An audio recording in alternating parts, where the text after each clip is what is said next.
Hello ನಮಸ್ಕಾರ. ನಾನು ಕೊಪ್ಪಳದಿಂದ Shanappa Chilkur. News 18ಗೆ ಸ್ವಾಗತ. ಜಿಂಕೆಗಳ ಹಾವಳಿ ಒಂದ್ ಕಡೆ ಮಿತಿ ಮೀರ್ತಾ ಇದೆ. ಜಿಂಕೆಗಳ ವನದ ಬಗ್ಗೆ ಸದನದಲ್ಲಿ ಚರ್ಚಿಸಿ ಅನ್ನೋದು ರೈತರ ಒತ್ತಾಯ.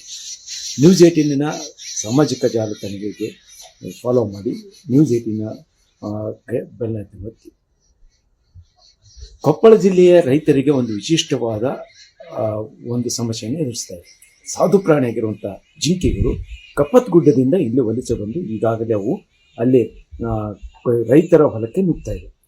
ಅದರಲ್ಲೂ ಬೇರೆ ಭಾಗಿಯಾಗಿರುವಂಥ ಕೊಪ್ಪಳ ಮತ್ತು ಕುಕನೂರು ಮತ್ತು ಯಲಬುರ್ಗಾ ತಾಲೂಕುಗಳಲ್ಲಿ ಈ ಜಿಂಕೆಗಳ ಹಾವಳಿ ಮಿತಿ ಮೀರ್ತಾ ಇದೆ. ಒಂದು ಅಂದಾಜಿನ ಪ್ರಕಾರ ಇಲ್ಲಿ ಸುಮಾರು 21,000ಕ್ಕೂ ಹೆಚ್ಚು ಜಿಂಕೆಗಳಿವೆ. ಇವು ಹಿಂಡಾಗಿ ಬಂದು ಹೊಲಕ್ಕೆ ನುಗ್ತಾ ಇದೆ. ಈ ಹಿಂಡಾಗಿ ಬರುವಂತಹ ಜಿಂಕೆಗಳು ಹೊಲದಲ್ಲಿರುವಂಥ ಬೆಳೆಯನ್ನು ಸಂಪೂರ್ಣವಾಗಿ ನಾಶ ಮಾಡ್ತಾ ಇವೆ.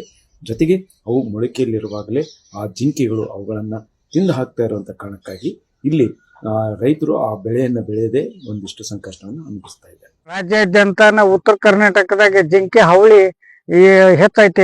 ಎಲ್ಲರಿಗೆ ಒಂದು ಮನವಿ ಕೊಟ್ಟು ಎಷ್ಟಂದ್ರೆ 2009ರಿಂದ ಈಗ ಸತತವಾಗಿ ರೈತ ಸಂಘ ಲೆಟರ್ ಕೊಡೋದಾಯ್ತು, ಎಲ್ಲ ಆಯ್ತು, ಹೋರಾಟ ಮಾಡೋದಾಯ್ತು, ಎಲ್ಲ ಮುಗೀತು. ಈಗ ಜಿಂಕೆ ಏನಾಗತ್ತಂದ್ರೆ ಕೆಲವೊಬ್ರು ಜಿಂಕೆ ಹಾವಳಿ ಸಲುವಾಗಿ ರೈತರು ಹೊಲ ಅದನ್ನ ಬಿಟ್ರ, ಇಲ್ಲ ಕೆಲವೊಬ್ರು ಹೊಲ ಕಾಯಕ ಶಾಲಿ ಹುಡ್ರನ್ನ ಏನೈತಿ ಇವತ್ತು ಬಂದ್ಗಳೇನ ಶಾಲಿಂದ ಬಿಟ್ಟು ಶಾಲೆ ಯಾವಾಗ ಬಿಡ್ತಿ ಅಂತ ಕಾಯ್ಕಂತ ಶಾಲಿ ಬಿಟ್ಟುಗಳೇನ ಜಿಂಕೆ ಕಾಯಕ್ ಹೊಲಕ್ ಕಳಿಸ್ತಾರ. ಇವತ್ತು ಹಗಲಿ ರಾತ್ರಿ ಕೂಡ ಏನಾಗತ್ತಂದ್ರ ಜಿಂಕೆ ವಿಪರೀತ ಕಾಟ ಆಗಿ ಇರೋದ್ರಿಂದ ರೈತರಿಗೆ ಎಲ್ಲರಿಗೆ ಸಮಸ್ಯೆ ಐತಿ. ಜಿಂಕೆ ವನ ಮಾಡ್ಬೇಕಂತ ಎಷ್ಟೋ ಸಲ ಮನವಿ ಕೊಟ್ಟಿವಿ.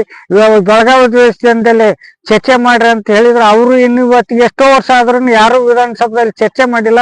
ಈಗ ಅದಕ್ಕೆ ಬೆಳಗಾವಿ ದೇಶದಲ್ಲಿ ಒಬ್ರು ಇವತ್ತೇನೈತಿ ಸಂಸದರದಾರ, ಇವತ್ತು ವಿರೋಧ ಪಕ್ಷ ನಾಯಕರದಾರ, ಇವತ್ತು ಹಾಲಿ ಸಚಿವರು, ಹಾಲಿ ಸಂಸದರು, ಮುಖ್ಯಮಂತ್ರಿ ಎಲ್ಲರೂ ಅದಾರ.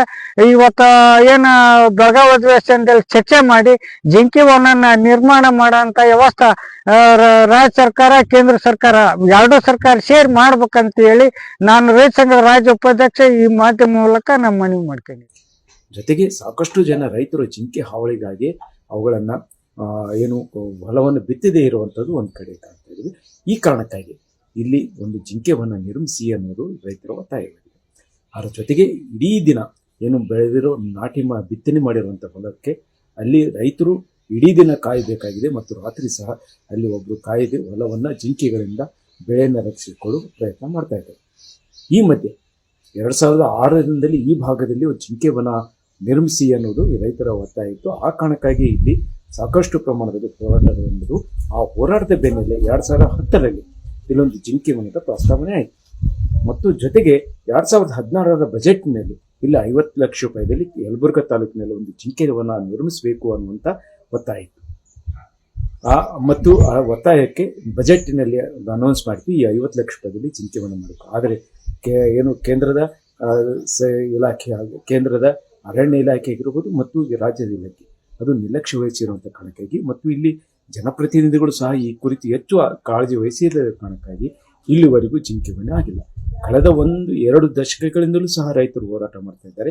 ಆ ಹೋರಾಟಕ್ಕೆ ಒಂದಿಷ್ಟು ಜನಪ್ರತಿನಿಧಿಗಳು ಬೆಂಬಲ ಹುಡುಕು ಮತ್ತು ಈಗಾಗಲೇ ಬಜೆಟ್ನಲ್ಲೇ ಘೋಷಣೆ ಆಗಿರುವಂಥ ಕಾರಣಕ್ಕಾಗಿ ಈ ಜಿಂಕೆ ವನವನ್ನು ನಿರ್ಮಿಸಿ ಅನ್ನೋದು ರೈತರು. 8 ಜಿಲ್ಲೆದಾಗ ಜಿಂಕೆಗಳ ಕಾಟ ಮಿತಿಮೀರೈತಿ. ಅದಕ್ಕೆ ಸಂಬಂಧಪಟ್ಟ ಇಲಾಖೆಯ ಅಧಿಕಾರಿಗಳು ಇದಕ್ಕೆ ಗಮನ ಹರಿಸ್ತಾಯಿಲ್ಲ. ಅವನು ಅವಕ್ಕೊಂದು ಇರಾಕೊಂದು ತಾಣಾರ ಮಾಡ್ಬೇಕು, ಇಲ್ಲ ಅಂತಂದ್ರೆ ಅರಣ್ಯಕ್ಕೆ ಬಿಡ್ಬೇಕು. ಆ ಕೆಲಸ ಮಾಡೋಲ್ರ.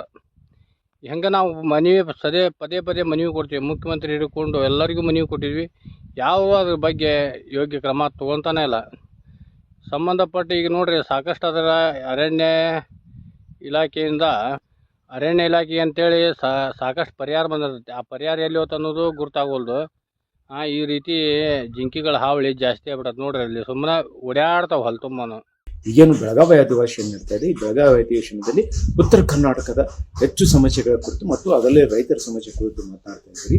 ಆ ಸಂದರ್ಭದಲ್ಲಿ ವಿಶಿಷ್ಟವಾಗಿರುವಂಥ ಈ ಸಮಸ್ಯೆಯಿಂದ ಕೊಪ್ಪಳ, ಯಲಬುರ್ಗಾ, ಕುಕನೂರು ತಾಲೂಕಿನಲ್ಲಿರುವಂಥ ಈ ಜಿಂಕೆ ಹಾವಳಿಗೆ ಪರಿಹಾರ ಕಂಡುಕೊಳ್ಳ್ರಿ. ಮತ್ತು ಇಲ್ಲಿ ಕೊಡ್ತಾ ಇರುವಂಥ ಪರಿಹಾರ ಇದೆ ಅತ್ಯಲ್ಪವಾಗಿರುವಂಥ ಪರಿಹಾರ ಆಗಿದೆ. ಈ ಪರಿಹಾರ ಸಹ ಎದುರು ಸಾಗದ. ಆದರೆ ಇಲ್ಲಿ ಶಾಶ್ವತ ಆದರೆ ಈ ಜಿಂಕೆಗಳಿಂದ ಬೆಳೆಯನ್ನು ರಕ್ಷಿಸಬೇಕು ಮತ್ತು ಜಿಂಕೆಗಳನ್ನು ಕಾಪಾಡಬೇಕಾಗಿದೆ.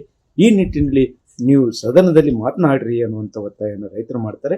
ಅದಕ್ಕೆ ಇಲ್ಲೇ ಜನಪ್ರತಿನಿಧಿಗಳು ಏನು ಸೇಮ್ ಆರ್ಥಿಕ ಸಲಹೆಯಾಗಿರುವಂಥ ಬಸವರಾಜ ರಾಯರೆಡ್ಡಿ ಆಗಿರ್ಬೋದು ಮತ್ತು ಕೊಪ್ಪಳದ ಶಾಸಕರಾಗಿರ್ಬೋದು ಈ ಕುರಿತು ಮಾತಾಡ್ತಾರಾ ಅನ್ನೋದನ್ನ ಕಾದು ನೋಡಬೇಕಾಗಿದೆ.